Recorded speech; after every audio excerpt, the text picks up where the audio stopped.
हम सत्य ही बोलते हैं, सत्य के ही पक्षधर हैं।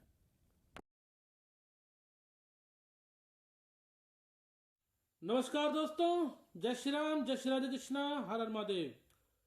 मैं ज्योतिषाचार्य अनुज जैमिनी आप सभी का हार्दिक स्वागत करता हूं। सनातन धर्म रहस्य यूट्यूब चैनल में आप सभी का स्वागत है। मित्रों, आज का विषय है लड्डू गोपाल का श्री विग्रह हमारे घर में, मंदिर में चल अचल मूर्तियों को के बारे में। एक आक्षेप आया है, वो ये है कि मूर्ति श्री विग्रह भगवान का अचल स्थिर होना चाहिए। यदि उसमें हाव भाव आ जाए तो उसमें प्रेत का वास हो जाता है। तो इसका मित्रों आइए हम विश्लेषण करते हैं, क्या ये सही है या गलत। तो हम कहेंगे मित्रों कि ये पूर्णतः निराधार है, आधी अधूरी जानकारी है। फेसबुक पर ये पोस्ट वायरल हो रही है, न जाने कहां से। मुझे लगता है तो वामपंथियों का षड्यंत्र है। ऐसे तो कोई भी ऐसा होगा अपने घर से लड्डू गोपाल के श्री विग्रह और मूर्तियों को उठा करके नदी में फेंक देगा, प्रवाहित कर देगा। फिर तो ये तो एक मूर्ति विहीन पूजा की बात हो गई, जो कि बिल्कुल किसी भी प्रकार से उचित नहीं है। तो ऐसे में सत्य क्या है वो हम आपको बताते हैं। जो इस तरह की बात कर रहे हैं, हम उनको एक ही बात कहेंगे, कृपया करके हाथ जोड़ के विनम्र निवेदन है, शास्त्रों का अध्ययन जरूर करें। मित्रों, होता ये तो बात सच है कि मंदिर में और घर के मंदिर में शास्त्रोक्त विधि से उपासना होनी चाहिए, तथापि भक्ति और में भावना, प्रेम का होना अत्यंत आवश्यक है। तो हमारे घर में जो मूर्तियां हैं उनकी प्राण प्रतिष्ठा कराई जाती है। लड्डू गोपाल हमारे घर में विराजमान है। वृंदावन के जो कथावाचक हैं माधव कृष्ण भारद्वाज जी हैं, बहुत अच्छे कथावाचक हैं। उन्होंने हमें भेंट किया था, हमारे घर में विराजमान है। विधिवत रूप से उन्होंने वृंदावन में अपने मंदिर में पूजा अर्चना कराई थी, प्राण प्रतिष्ठा कराई थी, फिर हमारे घर में 2012 से विराज रहे हैं। ऐसा आपको भी करना चाहिए। लड्डू गोपाल की और हमारे देव प्रतिमाएं हैं घर में, उनकी स्थापना करी जानी चाहिए। लड्डू गोपाल के अलावा जो स्थिर अचल प्रतिमाएं हैं मंदिर में है, जो गर्भगृह में निवास करती हैं, वो अचल हैं। आजकल मकान शिफ्ट करते हैं, कहीं पर जाते हैं तो मंदिर आपको शिफ्ट करना पड़ता है, मूर्तियां ले जानी पड़ती हैं। तो मित्रों, ये एक विधान है, ये जरूरी है। जो प्राण प्रतिष्ठा अगर जिन्होंने नहीं भी कराई है, तो भक्ति भावना से विधिवत रूप से शास्त्र विधि से अगर नित्य पूजा अर्चन करते हैं भगवान का, तो 1 वर्ष के भीतर उसमें देवत्व का वास हो जाता है। तो अब यह है कि प्रेत का वास मूर्ति में कब होता है, कैसे होता है, इसकी पहचान कैसे हो, वो आपको बताएंगे। मित्रों, वैसे तो आपकी भावना पर डिपेंड करता है, भाव पर, प्रेम पर डिपेंड करता है।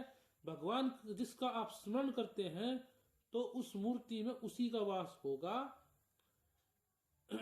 तथापि मूर्ति में प्रेत का वास होगा कैसे, वो हम बताते हैं कैसे। घर में शुचिता अशुचिता का विचार न किया गया हो। कई माताएं बहनें प्रेम जो है भाव विवल होकर के मासिक धर्म के में भी लड्डू गोपाल को भोग लगा देती हैं, उनको हाथ लगा देती हैं। सूतक पातक में भी विचार नहीं करते। घर में यदि मृतक हो, उनका 10 दिन का शोक हो, सूतक चल रहा है, या प्रसव का के दौरान कि बच्चा घर में हुआ है, तो उसमें उन दिनों जो अशुद्धि है, तो शुद्धि होने तक हाथ न लगाएं। तो क्या करें, जब ऐसा हो, ऐसा हुआ है, तो पुजारी घर में आए मंदिर का और उसको ले जाए, और विधिवत रूप से उन दिनों मंदिर में उनकी सेवा हो, और उसके बाद घर में शुद्धि होने के पश्चात दोबारा आप घर में पूजा अर्चना कर सकते हैं। तो अब यहाँ पर जब आप देवत्व का आह्वान किया मूर्ति में, आप पुरुष सूक्त के पाठ से अगर वो भी नहीं जानते तो भगवान की अपने शब्दों में ही सुंदर स्तुति के द्वारा भगवान का ध्यान करते हैं, प्रार्थना करते हैं, उनकी मूर्ति पूजा अर्चन करते हैं, तो उसमें प्रेतवास कैसे हो जाएगा? ये मेरी समझ से बाहर नहीं होगा। केवल अशुद्धि में ही और अशुचिता में अगर करते हैं, बिना नहाए और अभक्ष्य पदार्थों का भगवान को भोग लगाते हैं, यदि शुचिता अशुचिता का ध्यान नहीं रखते तो बड़ी जल्दी ही मूर्ति में प्रेत का वास हो जाता है। पहले तो भगवान अपने चेतावनी देते हैं, जैसे कि लक्षण होते हैं उसमें मूर्ति का उदास होना, ये भी महसूस होता है, आंखों से अश्रु बहना, स्वप्न में मूर्ति का टूट जाना समझ आता हूं।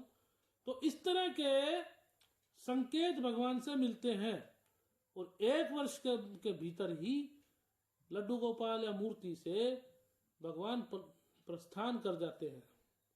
उसके बाद में कहीं जाकर के भगवान की उस मूर्ति जब नहीं रहते तो उस मूर्ति में प्रेत का वास होता है। अब पता कैसे चले?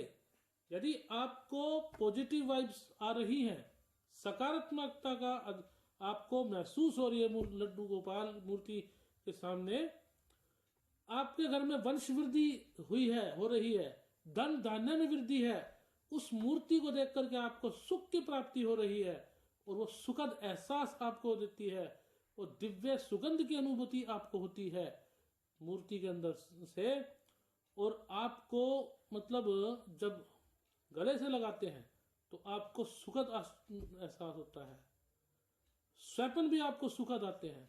तो किसी भी सूरत में उसमें आपको प्रेतवास नहीं मिलेगा, ये झूठी बात है।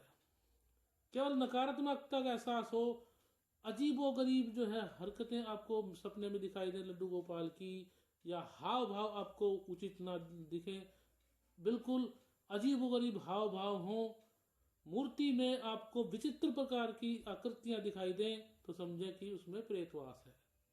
उसके अलावा घर में बदबू आती हो और अकारण ही झगड़ा होता हो, और उसके या फिर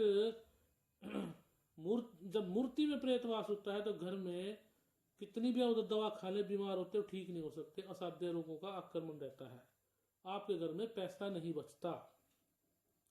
अगर ये लक्षण घटित हो भी तो भगवान का अगर उसमें मूर्ति में वास हो तो आपको सकारात्मकता अनुभव होगी। यदि आपको मूर्ति को देख कर भयंकर क्लेश प्राप्त होता है तो फिर समझ जाना चाहिए कि ये मूर्ति के अंदर देवत्व नहीं है। तो मित्रों, इस प्रकार से आप जजमेंट कर सकते हैं। हाँ, एक बात मैं कहूंगा, माताएं बहनें आजकल लड्डू गोपाल को जगह जगह लेकर फिरती हैं, ये बिल्कुल भी उचित नहीं है, नहीं होना चाहिए। अपने घर में ही आप लड्डू गोपाल को कहीं भी आप विराजमान कर सकते हैं थोड़ी देर के लिए, जैसे अपने जहां पर शुचिता का पूरा ध्यान रखा जाए। तो मित्रों, ये वीडियो अधिक से अधिक शेयर करें, लाइक करें और कमेंट अवश्य करें। यदि किसी भाई को अगर कुछ भी पूछना हो तो आप कमेंट कर सकते हैं। जय श्री राम।